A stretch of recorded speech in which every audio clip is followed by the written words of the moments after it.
Hi friends, welcome to ஃபுர்கலாட்டா kitchen. நம்ம கிச்சனில் பொட்டேட்டோ எக் பாம்ஸ் ரெசிபி எப்படி பண்ணுறதுன்னு பார்க்க போகிறோம். சரி வாங்க நம்ம செய்ய ஆரம்பிச்சிடலாம். ஃபஸ்ட் நான் ஒரு பேனில் 2 டேபிள் ஸ்பூன் ஆயில் சேர்த்துக்கிறேன். அடுத்து அதில் கொஞ்சமாக பூண்டு, 2 வெங்காயம் சேர்த்துட்டு நல்லா மிக்ஸ் பண்ணிக்கலாம். இப்போ வெங்காயம் லைட்டாக வதங்கினதுக்கப்புறம் அதில் உப்பு சேர்த்துக்கலாம். உப்பு சேர்த்துட்டு நல்லா கலந்து விட்டுக்கலாம். இப்போ இது நல்லா ப்ரௌனிஷ் ஆகணும்.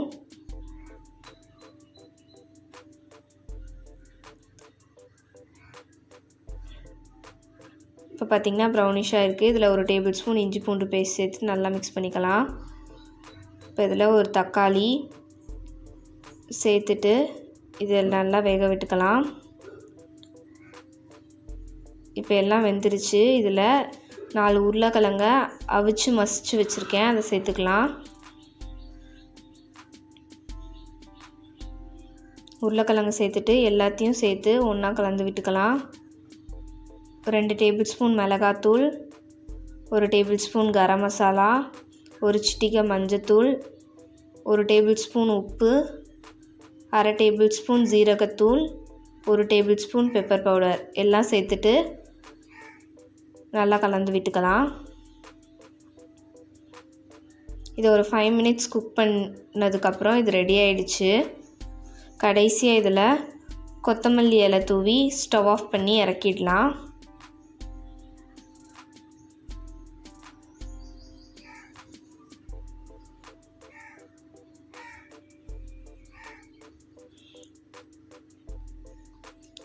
இப்போ ஒரு பாத்திரத்தில் ரெடிமேடாக கிடைக்கிற பஜ்ஜி மாவு தான் நான் இப்போ சேர்த்துட்ருக்கேன்.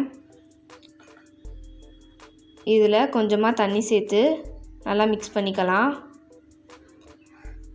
ஃபஸ்ட்டே நிறைய தண்ணி சேர்த்துறாதீங்க, இல்லைனா தண்ணி ஆகிடும் மாவு. பாருங்கள், இந்த கன்சிஸ்டன்சியில் இருக்கணும். ரொம்ப திக்காகவும் இருக்கக்கூடாது, ரொம்ப தின்னாகவும் இருக்கக்கூடாது. அடுத்து 4 முட்டையை அவிச்சு வச்சுருக்கேன், இது ஒரு பக்கம் வச்சுக்கலாம். இப்போ இந்த மிக்சர் நல்லா ஆறிடுச்சு. கையில் ஆயில் அப்ளை பண்ணிவிட்டு ஒரு பால் எடுத்துக்கலாம். இதை நல்லா ரவுண்ட் பண்ணிவிட்டு அதை ஃப்ளாட் பண்ணிக்கலாம். பண்ணிவிட்டு நடுவில் நம்ம அவிச்சு வச்சுருக்க முட்டை எடுத்து வச்சுக்கலாம். வச்சுட்டு அந்த மாவை எல்லா சைடும் ஸ்ப்ரெட் பண்ணிக்கலாம்.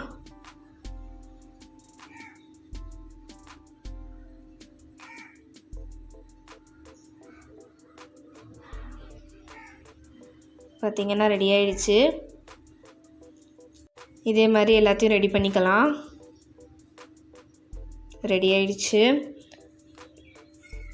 இப்போ நான் ஸ்டவ் ஆன் பண்ணி ஒரு கடாயில் ஆயில் வச்சுருக்கேன். இது ஹீட் ஆகிடுச்சு. இப்போ நம்ம ரெடி பண்ணி வச்சுருக்க பாம்ஸை பஜ்ஜி மாவில் கோட் பண்ணி போட்டுக்கலாம். இப்போ ஒரு சைடு குக் ஆனதுக்கப்புறம் இன்னொரு சைடு திருப்பி விட்டுக்கலாம். இப்போ இது ரெடி ஆயிடுச்சு. இதே மாதிரி எல்லாத்தையும் பொரிச்சு எடுத்துக்கலாம். நம்மளோட பொட்டேட்டோ எக் பாம்ஸ் ரெடி ஆயிடுச்சு. இதை நம்ம டொமேட்டோ சாஸ் கூட ட்ரை பண்ணலாம், சூப்பராக இருக்கும். இப்போ இதில் நம்ம கட் பண்ணி பார்க்கலாம் உள்ளே எப்படி லேயர்டாக இருக்குன்னு.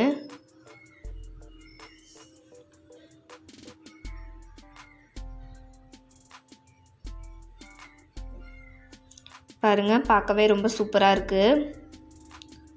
நம்மளோட பொட்டேட்டோ எக் பாம்ஸ் சூப்பராக ரெடி ஆகிடுச்சு. பாருங்கள், நல்லா லேயர்டாக வந்திருக்கு. கிட்ஸ்க்கெலாம் ரொம்பவே பிடிச்ச ஒரு ரெசிபி. கண்டிப்பாக வீட்டில் ட்ரை பண்ணி பாருங்கள்.